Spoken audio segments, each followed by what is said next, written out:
kondisi yang jujur aja sering banget disalahpahami. Namanya gangguan bipolar. Kita akan lihat gimana rasanya ada di puncak emosi yang tertinggi, terus jatuh ke jurang keputusasaan, dan apa sih kata sains di balik semua ini? Nah, buat mulai, coba deh bayangin seseorang. Kita kasih nama aja Gibran ya. Suatu hari nih, Gibran tuh ngerasa kayak dunia ada di genggamannya. Penuh energi, semangat hidupnya lagi membara banget. Dia ngomongnya cepet banget, ide-ide di kepalanya tuh kayak ngalir tanpa henti. Produktifnya luar biasa. Sampai-sampai dia ngerasa nggak butuh tidur sama sekali. Udah kayak punya kekuatan super aja gitu. Tapi, beberapa minggu kemudian, semua semangat itu padam. Tiba-tiba aja, api yang tadi berkobar-kobar itu hilang total. Energi yang tadinya meluap-luap, lenyap gitu aja. Gak bersisa. Gibran jadi kayak bayangan dari dirinya yang dulu. Dia nggak mau bangun dari tempat tidur, malas ngapa-ngapain, motivasinya hilang. Rasanya cuma hampa dan sedih. Sedih banget. Nah, kisah si Gibran ini itu gambaran sempurna dari dua dunia ekstrim yang dialami penderita gangguan bipolar.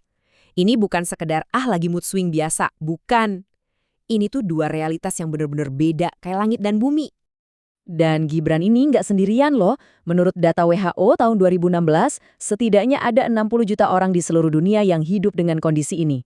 60 juta? Itu angka yang besar banget kan? Jadi sebenarnya apa sih gangguan bipolar itu? Jawabannya, ini jauh lebih rumit dari sekedar naik turunnya mood. Ini tuh sebuah spektrum. Artinya gejalanya bisa beda-beda banget antar orang. Kalau kita lihat definisinya, intinya gangguan bipolar itu ditandain sama perubahan suasana hati yang ekstrim banget. Bayangin aja kayak roller coaster emosi. Ada puncaknya yang kita sebut mania atau hipomania pas lagi seneng-senengnya. Terus ada juga titik terendahnya, yaitu depresi yang dalam banget. Dan ternyata ada beberapa jenisnya. Umumnya dibagi jadi 3 tipe utama. Ada bipolar I, ini yang ada episode mania penuh, yang energinya tinggi banget. Terus bipolar 2, ini manianya lebih ringan, disebut hipomania, tapi depresinya berat. Terakhir, ada gangguan siklotimik. Nah, ini fluktuasinya lebih ringan, tapi kronis, jadi berlangsung lama. Oke, lihat deh perbandingannya di sini. Jelas banget kan bedanya? Di satu sisi ada mania atau hipomania, euforia, energi meluap, pikiran kayak balapan.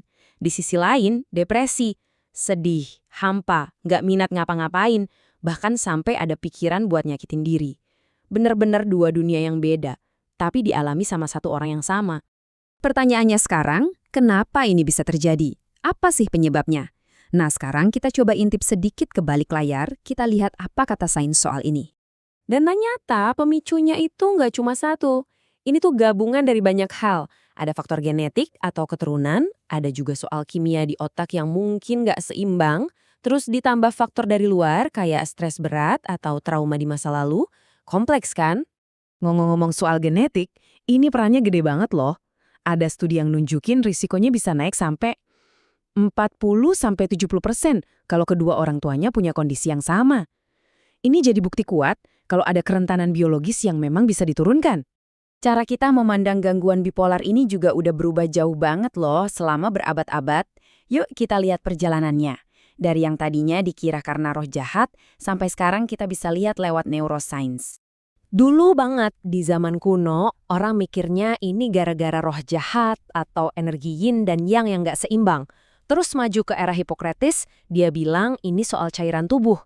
Nah, baru di tahun 1850-an, psikiater di Prancis sadar kalau ada polanya, ada siklusnya.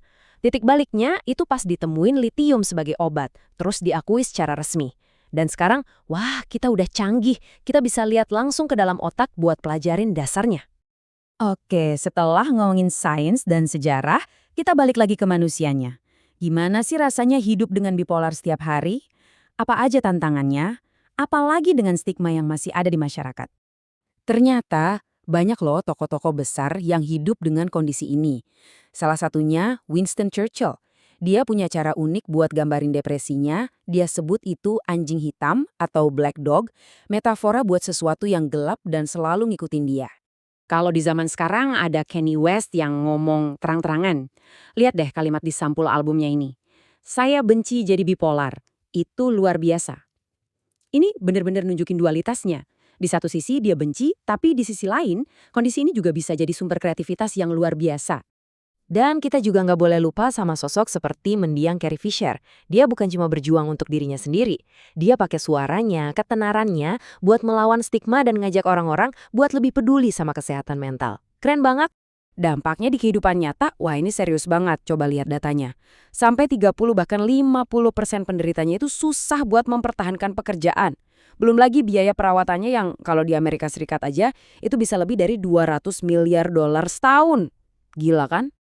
Oke, jadi pertanyaannya sekarang, terus gimana? Gimana caranya kita bisa lewatin semua tantangan ini? Gimana caranya kita bisa membangun jembatan pemahaman, bukan malah tembok stigma? Jalan keluarnya itu nggak bisa satu cara aja, tapi harus bareng-bareng. Kita perlu tingkatkan kesadaran publik biar nggak ada lagi salah paham. Kita perlu dorong tempat kerja yang lebih fleksibel. Akses ke layanan kesehatan mental harus dipermudah. Keluarga juga butuh dukungan. Dan yang paling penting, kita semua harus mulai ciptain lingkungan yang lebih peduli dan lebih berempati. Kita udah lihat bareng-bareng kan betapa kompleksnya gangguan bipolar ini. Mulai dari cerita personal, sains di baliknya, sampai sejarahnya. Pada akhirnya, semua ini ninggalin satu pertanyaan besar buat kita renungkan bersama. Gimana caranya kita, baik sebagai individu maupun sebagai bagian dari masyarakat, bisa sama-sama membangun dunia yang lebih mengerti dan lebih berempati sama realita kesehatan mental?